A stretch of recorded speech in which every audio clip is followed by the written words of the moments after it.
solo. ¿Cómo está Raúl? ¿Todo bien? Bien, bien, aquí muy contento, Julito, porque además traigo una invitada muy especial, hermano. Cuéntanos el tema de hoy, Raúl. Mira, bueno, la verdad es que hay una parte que yo no cuento mucho de mi vida, de mi práctica profesional. Yo soy cirujano estético, además. Y la verdad es que eso me ha llevado a cuestionar a veces mucho parte de la medicina. Los médicos a veces cuestionan un poco la parte de la estética, pero la verdad es que yo he ido aprendiendo con el tiempo que eso me ha permitido descubrir, tal como lo hace un escultor, detrás de esa paciente que yo opero muchas veces han aparecido mujeres maravillosas, como el caso de Fiorella, que ella era una mujer que probablemente nos va a contar después, relatar dentro de...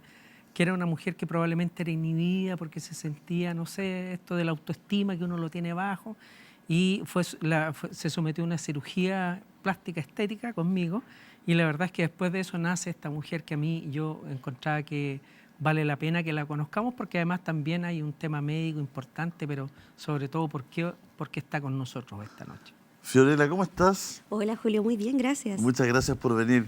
Fiorella Fercé. Sí, Fiorella Fercé. Fiorella Fercé, que además, ¿no es cierto?, nos ha traído sus libros para que me recuerdes cuando te haya olvidado, su primer libro, y Yo no los he olvidado. Son los dos libros de Fiorella. Cuéntanos un poquito, Fiorella. Bueno, conociste al doctor en un procedimiento estético, se fueron haciendo más conocidos, más cercanos, y bueno, con el tiempo tú fuiste evolucionando también tu personalidad, todo, empezaste a escribir o ya habías escrito.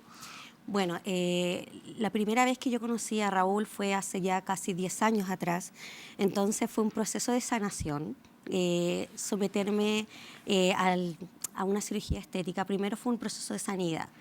Y después que vino el proceso de sanidad, vino la mujer profesional que estaba escondida detrás de una autoestima que estaba apagado, que estaba muerto.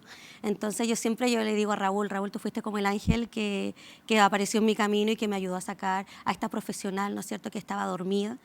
Y ahí retomé nuevamente el mundo de las letras, porque yo ya había publicado ya, pero después por una depresión dejé de publicar y lo retomé de nuevo.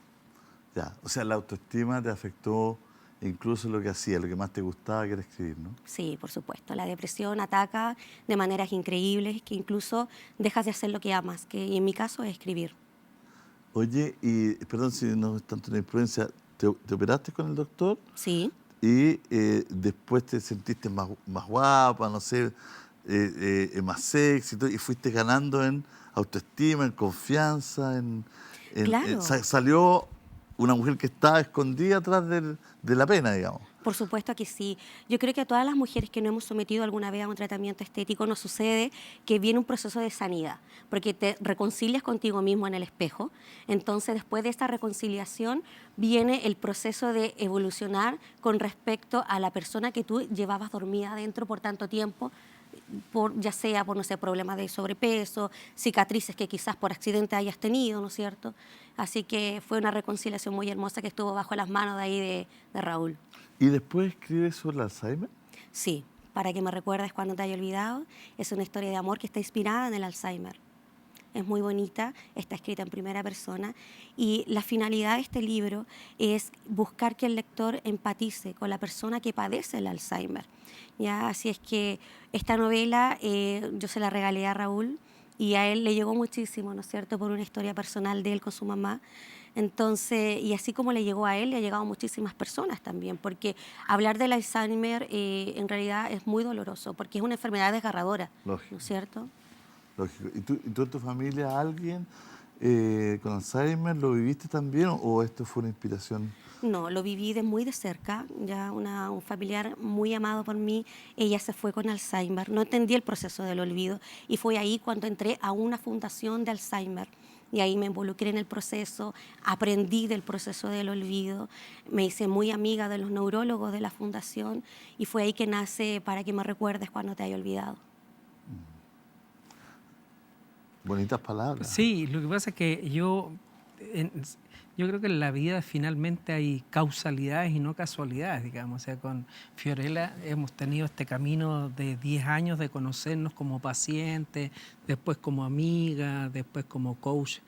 Voy a escribir un libro con ella que me va a ayudar también. Entonces, yo también llegué a esto de la medicina regenerativa porque mi madre tuvo un Alzheimer. ¿Ya? Mi madre tuvo un Alzheimer muy severo, era una mujer espectacular, digamos, como persona, una mujer muy atractiva, inteligente. Entonces, irla viendo cómo se iba apagando, y después tuvo un accidente cerebrovascular y quedó postrada con riesgo de mortalidad mayor a un 90% un año.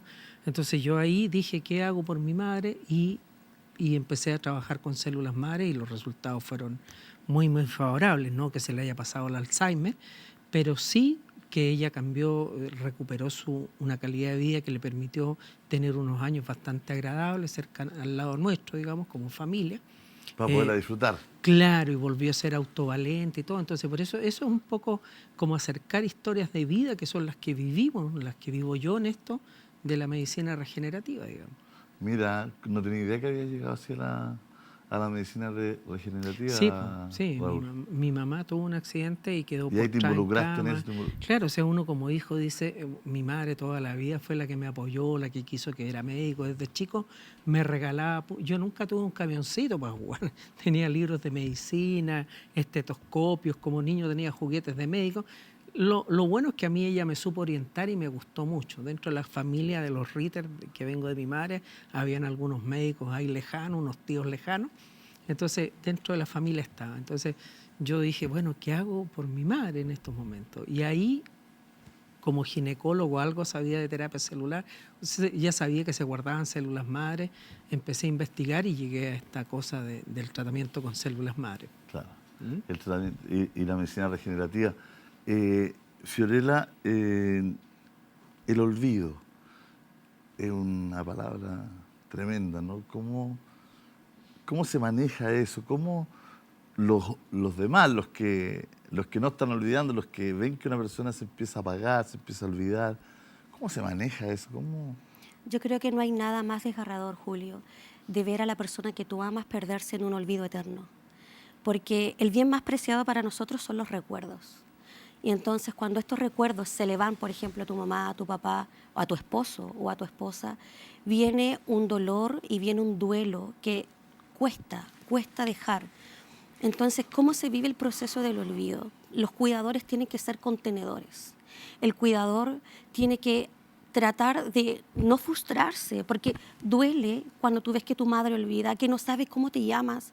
Entonces, el trabajo del cuidador es súper importante. Tú tienes que estar amando mucho, conteniendo mucho, sosteniendo mucho, pero también cuidándote a ti, cuidando tu corazón, porque tú vas a ir sufriendo, porque el proceso del olvido es algo que es desgarrador, y es por eso que este libro trata de que las personas que lo lean empaticen con quien padece la enfermedad.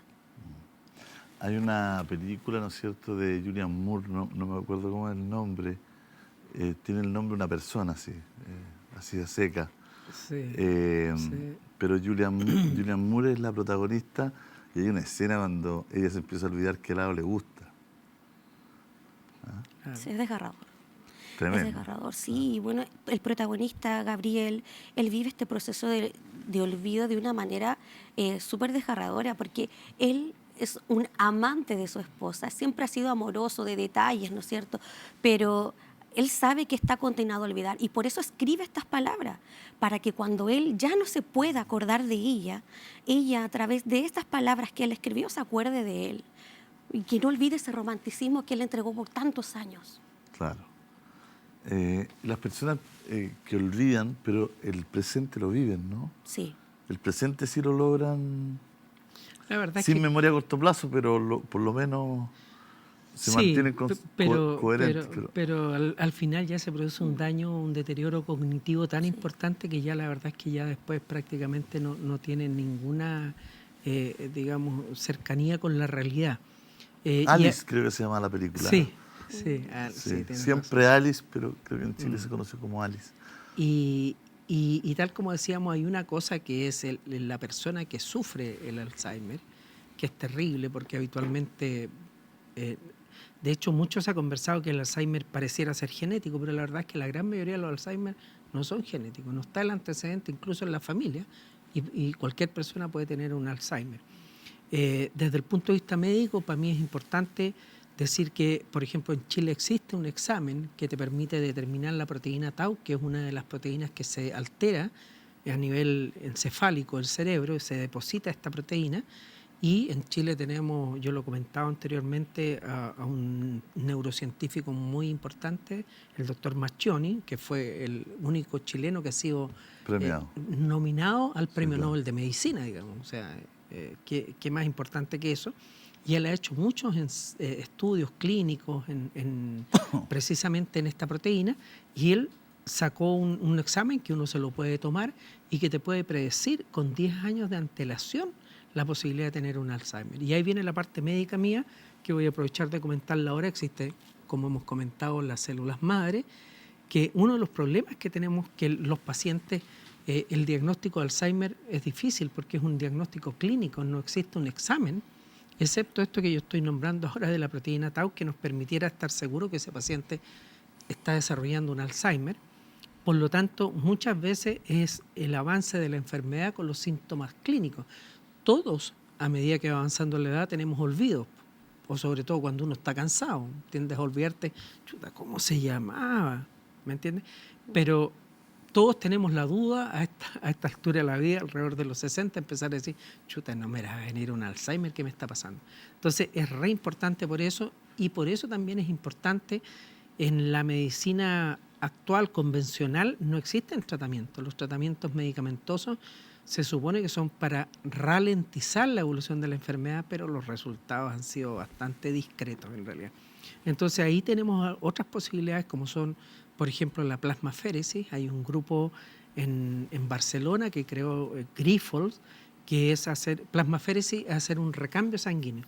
Tú haces cambio de la sangre completamente a través de un aparato, una máquina, en que recambias la sangre, eliminas esta proteína que se está depositando en el cerebro, y se ha visto que uno puede lentecer la enfermedad y que tiene muy buenas posibilidades en enfermedades de evolución moderada todavía.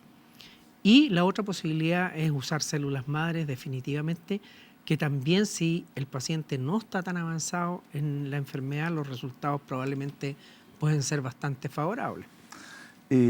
¿Dónde se adquieren estos libros? Bueno, estos libros están en mi página web de la editorial, del cual yo soy directora, www.edicionesferce.cl, o en la librería Edisur acá en Santiago, y para la ciudad de Antofagasta en la librería Filsic. Ahí está, para la gente que quiera, yo creo que lo más rápido es la web de la editorial, sí, ¿no es cierto?, para llegar rápidamente a ti o a los libros, como la directora, ¿no es cierto?, editorial Ferce, ¿no? Ediciones Ferce. Ediciones Ferce, para que la gente pueda adquirir estos libros y otros de la editorial. ¿Y estás satisfecha con tu cirugía? ¿Has vuelto a tener una cirugía? ¿Cómo vive uno ese proceso? Lo que pasa es que el proceso de querer verse bien, el proceso de querer estar bien de una mujer, yo creo que jamás termina. Y porque me amo tanto, yo creo que sí, voy a volver las veces que yo lo encuentre necesario. Y de verdad que yo a mí cada vez que me preguntan, Fiorella, ¿tú te has hecho algo? Yo sí. Y él es mi doctor y siempre lo recomiendo. Y yo creo que es súper importante que quien pueda hacerlo, que lo haga, porque en realidad sirve muchísimo para sanar, ¿no es cierto?, temas de autoestima y ese tipo de cosas.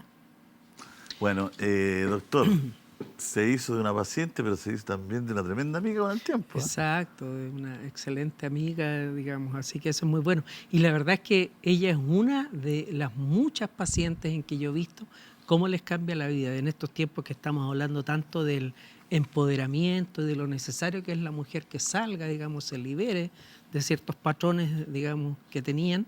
Esto le sirve a la mujer, realmente le ayuda. Te agradezco, Fiorella, que hayas venido al programa. No, muchas gracias por venir, muchas gracias por traernos tu libro y el testimonio. Muchas gracias, doctor Río. Nos sorprende, pues, nos sorprendió hoy día gratamente. Muchas gracias a los dos, que estén muy bien. Nosotros nos vamos. Muchas gracias por la sintonía, por el cariño. Chao, chao.